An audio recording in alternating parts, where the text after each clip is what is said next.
Hello and फिर एक बार स्वागत है आपका मेरे चैनल ट्रेडिंग जोन में। आइए जाने मंडे के दिन बैंक निफ्टी में किस तरीके की मूवमेंट हो सकती है। मगर उससे पहले जानेंगे कि फ्राइडे के दिन मार्केट कैसा रहा, हमें कौन सी ट्रेडिंग अपॉर्चुनिटीज़ देखने मिली और उसके पीछे के लॉजिक के बारे में। देखिए, एक ट्रेड निकल कर आ रहा था एक स्टॉक में, एंजल वन करके एक स्टॉक था। उसमें देखिए अच्छी खासी इस तरीके की एक प्राइस एक्शन पैटर्न बनी हुई थी। इस तरीके की पैटर्न को हमने पहले भी कई बार ट्रेड किया हुआ है, बुलिश में भी और बियरिश में भी। तो ये जो पैटर्न है, इसने down gap down market open हुआ और अपना जो लो था, जो उसने एक अच्छी खासी रेंज बनाई हुई थी ट्रायंगल पैटर्न की, उस सपोर्ट को उसने एक अच्छी वॉल्यूम कैंडल के साथ ब्रेक किया। जैसे उसका ब्रेक हुआ, यहाँ पर आप एंट्री ले सकते थे। हमारे यहाँ पर एंट्री हुई और कैंडल के हाई के थोड़ा ऊपर हमारा एसएल था। उसके बाद कुछ बताने की ज़रूरत नहीं है, मार्केट ने वहाँ से 95 पॉइंट्स की रैली दिखाई स्टॉक ने, 95 पॉइंट्स। और एसएल जो था वो मुश्किल से हमारा कुछ 17 पॉइंट्स का सिर्फ एसएल था। सोचिए, 1:5 1:6 तक की रैली हमें यहाँ पर कैच करने मिली। वन वे मार्केट नीचे आया, हल्का फुल्का उसने पुल बैक दिया, लेकिन अच्छी खासी हमें रैली देख 95 पॉइंट्स मिले हमें इस ट्रेड में। देखिए 1460 के आसपास आपने यहाँ पर एंट्री ली होती और मार्केट देखिए कहाँ तक आया नीचे, 1360, पूरे 100 पॉइंट्स, 95 पॉइंट्स से भी ऊपर। लेकिन चलिए, आपने थोड़ा लेट एंट्री ली, कैंडल का क्लोजिंग हुआ, उससे नीचे थोड़ा आप 4-5 पॉइंट आप नीचे पकड़िए, तो यहाँ पर हमारी एंट्री हुई होती 1455 के आसपास। और नीचे देखिए 1360 तक 95 पॉइंट्स कैच करने मिले हमें आप इस ट्रेड में। लेकिन हमारा जो मिनिमम टारगेट जो रहता है वो हम मिनिमम 1:2 लेते, फिर आप उसको एसएल को ट्रेल करते जाइए, प्राइस बढ़ते जाता है, आप एसएल ट्रेल कीजिए, आपको अच्छी खासी रैली कैच करने के लिए मिल सकती है। हमारा मिनिमम टारगेट होता है वो 1:2 होता है, भले फिर मार्केट आगे कितना जाए वो किसी को भी नहीं पता होता, हम अपना एसएल को ट्रेल करते जाते। तो ये एक अच्छा खासा जैकपॉट ट्रेड था। हम जब भी लेते एसएल कम देते, लेकिन जब हमें मिलता है तो अच्छा खासा जैकपॉट ट्रेड हमारे हाथ में आता है। इस तरीके की पैटर्न को हम पहले भी कई बार ट्रेड कर चुके हैं। अभी कुछ लोग देखिए यहाँ पर एंट्री लेते हैं, बस खाली टॉप गेनर है, टॉप लूज़र है, वन वे नीचे आ रहा है, इस तरीके के बड़ी बड़ी कैंडल्स देख के यहाँ पर एंट्री ली और एंट्री लेते ही मार्केट वन वे ऊपर भागा। फिर सोचेंगे कि भाई मेरे लेते ही वहाँ से कैसे रिवर्स हो गया, क्या कोई हमारे पीछे कोई लगा हुआ है, कोई कैमरा लेके हमारे पीछे पड़ा हुआ है कि जहाँ से लो वहाँ से ही वो रिवर्स होता है। ऐसा कुछ नहीं होता, आपकी एंट्री गलत होती है, हल्का फुल्का लेने के बाद फ्लक्चुएशन करता है, लेकिन वो ऐसे इसलिए। आप खुद सोचिए यहाँ से कौन सी एंट्री बनती थी। मैं पहले भी अपने पिछले वीडियोस में कई बार ये चीज़ डिस्कस कर चुका हूँ आपसे, एंट्री कब ली जाती है कि भाई कोई ट्रेंड लाइन का ब्रेक हो, कोई सपोर्ट रेजिस्टेंस ब्रेक हो गया और ऊपर जाके उसने कोई ट्रेंड लाइन बनाई या फिर कोई कंटिन्यूएशन पैटर्न बनाया, जैसे पोल एंड फ्लैग बन रहा हो, इस तरीके का कोई सिनारियो क्रिएट हो। मार्केट जब हमें सामने से अपॉर्चुनिटी क्रिएट करके दे, तब जाके उसमें ट्रेड लिया जाता है छोटे से एसएल के साथ।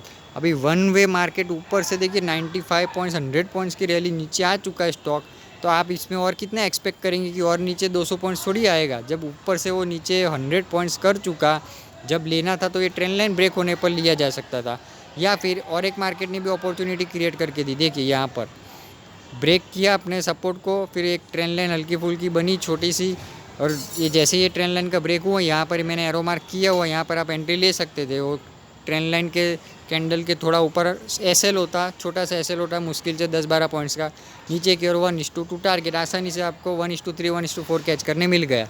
तो इस तरीके की कोई बियरिश फ्लैग टाइप की पैटर्न बने, कोई ट्रेंड लाइन बने, तब जाके एंट्री ली जाती है। कहीं से कुछ भी अंदर घुसना नहीं है सिर्फ बड़ी बड़ी कैंडल्स देख के, टॉप गेनर लूज़र देख के, वरना आप ट्रैप ही होते रहेंगे और लॉस ही होता रहेगा। इसलिए ये सारी चीज़ें सीखने के ऊपर ज़्यादा ध्यान दीजिए, ना कि किसी के बड़े बड़े प्रॉफिट्स के ऊपर।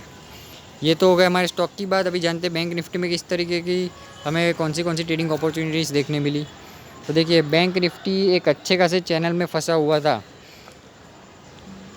एक गैप डाउन मार्केट हुआ मार्केट, और फिर ओपन होके कंटिन्यू एक ही चैनल में उसने दोपहर तक, पूरे 3:30 बजे तक एक ही चैनल में उसने मूवमेंट दिखाई। कोई बड़ी मूवमेंट हमें देखने नहीं मिली, एक चैनल पैटर्न में ही था, लेकिन उसने जो सपोर्ट और रेजिस्टेंस बनाए हुए थे, जो उसने रेंज क्रिएट की थी अपने मॉर्निंग की, वहाँ से उसे बार बार रिजेक्शन और बाउंस मिल रहा था। तो देखिए मैंने एरो मार्क किया हुआ है जहाँ से उसे फर्स्ट टाइम बाउंस मिला हुआ था, फिर से उसी लेवल के पास आया 34,400 के पास।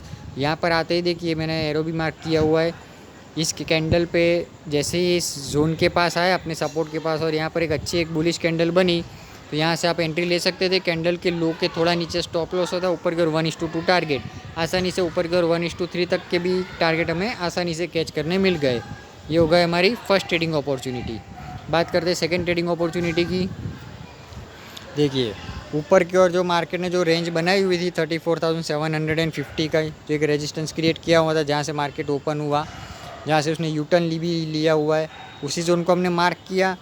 प्राइस उधर तक आया और वहाँ पर आकर देखिए उसने अच्छी खासी अपने रेजिस्टेंस के पास एक बियरिश कैंडल बनाई, एक रेड कलर की कैंडल हमें देखने मिली। मतलब हमें इंडिकेशन मिल गया कि प्राइस वहाँ से अभी नीचे जाने के लिए रेडी है, वहाँ पर सेलर्स हावी हो चुके हैं।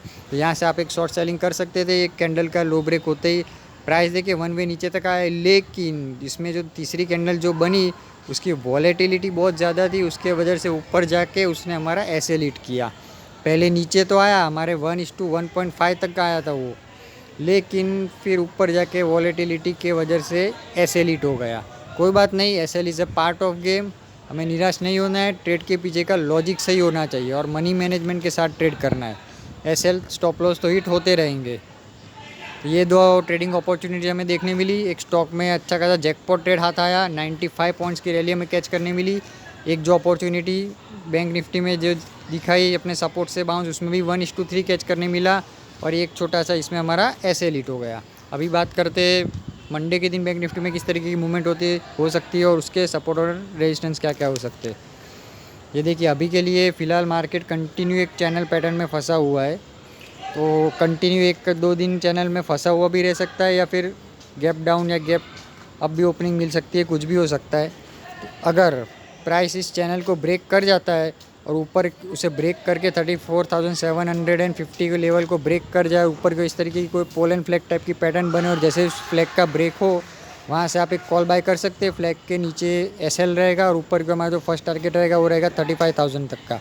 35,000 एक राउंड नंबर भी है और जो राउंड नंबर जो होते हैं वो अच्छे खासे सपोर्ट और रेजिस्टेंस के तौर पर एक्ट होते हैं, इसलिए ध्यान रखिएगा। और चार्ट में भी आप पीछे जाके देखेंगे तो पता चलेगा कि 35,000 से उसने कई बार सपोर्ट और रेजिस्टेंस लिया हुआ है, कई बार उसे बाउंस और रिजेक्शन मिला हुआ है। ले जो राउंड नंबर्स होते हैं जैसे 35,000 हो गया, 35,500 हो गया, वो एक अच्छे खासे सपोर्ट और रेजिस्टेंस के तौर पर एक्ट होते हैं। वो एक साइकोलॉजिकल नंबर है इसके वजह से। तो अगर इसे ब्रेक करता है तो ऊपर का हमारा जो फर्स्ट टारगेट रहेगा वो 35,000 तक मार्केट हमें देखने के लिए मिल सकता है। उसे अगर 1 वे भी ब्रेक करे तो बड़ी बड़ी कैंडल्स देख के अंदर एक्साइटमेंट में आके अंदर घुस मत जाइएगा, एंट्री मत ले लीजिएगा, वरना आप ट्रैप भी हो सकते हैं। एक कैंडल जाती है, आप एंट्री लेते ही प्राइस वहाँ से नीचे आता है, आपका ऐसे लीट हो जाता है। उसे ब्रेक कर जाए, वहाँ पर 5 मिनट के टाइम फ्रेम में क्लोज दे, फिर रिटेस्ट करने आके अपने उस स्विंग हाई को काटे ऊपर की ओर, तो वहाँ से आप एंट्री ले सकते हैं। जो स्विंग लो रहेगा वो स्टॉप लॉस रहेगा और ऊपर की ओर मिनिमम 1:2 हमारा टारगेट रहेगा।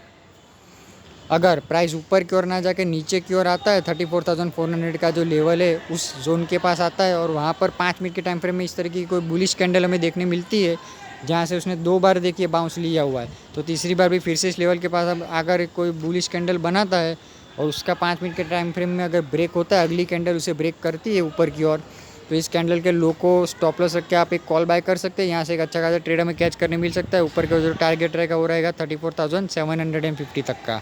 आसानी से यहाँ से भी आपको 150-200 पॉइंट्स आसानी से कैच करने के लिए मिल सकते हैं।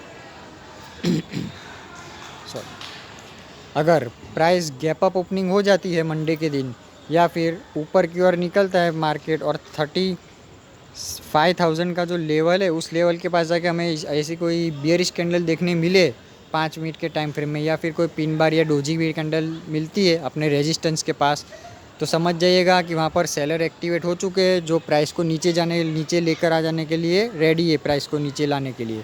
तो जैसे उस 5 मिनट के टाइम फ्रेम में इस तरीके की कोई बियरिश कैंडल का लो ब्रेक होता है, तो यहाँ से आप एक पुट बाय कर सकते हैं। कैंडल के हाई के थोड़ा सा ऊपर एसएल रखिएगा, नीचे की ओर 1:2 हमारा टारगेट रहेगा।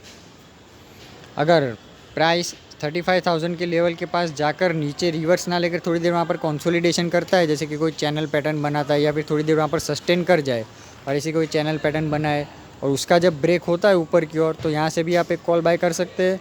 ऊपर की ओर जो हमारा फर्स्ट टारगेट रहेगा वो 35,200 तक का रहेगा। इससे ब्रेक होते ऊपर की ओर हमें 180 से 200 पॉइंट्स आसानी से कैच करने के लिए मिल सकते हैं। अगर प्राइस ऊपर की ओर ना जाकर नीचे की ओर आता है या फिर हल्का फुल्का हेवी गैप डाउन भी हमें ओपनिंग देखने मिलती है और 34,400 के लेवल को वन वे ब्रेक कर जाए या फिर उसे रिटेस्ट करना है या फिर इस तरीके का कोई बियरिश फ्लैग टाइप की सिनेरियो क्रिएट होती है अपने उस लेवल जोन के पास, थोड़ी देर कंसोलिडेशन करता है फिर उसे ब्रेक करता है, तो नीचे की ओर भी हमें आसानी से 150 से 180 पॉइंट्स तक की रैली आसानी से कैच करने के लिए मिल सके। लेकिन एक कैंडल नीचे जाती है तो तुरंत मत ले लीजिएगा, आप ट्रैप हो सकते हैं। उसे क्लोज करने दीजिए कैंडल को, फिर उसे रिटेस्ट करने आए और अपने स्विंग लो को काटे तो ले सकते हैं, या फिर कोई बियरिश फ्लैग टाइप की पैटर्न बने तो वहाँ से आप एक ट्रेड कैच कर सकते हैं छोटे से स्टॉप लॉस के साथ। आई होप आज के वीडियो से आपको कुछ ना कुछ सीखने ज़रूर मिला होगा। अगर सीखने मिला है तो definitely hit the like button.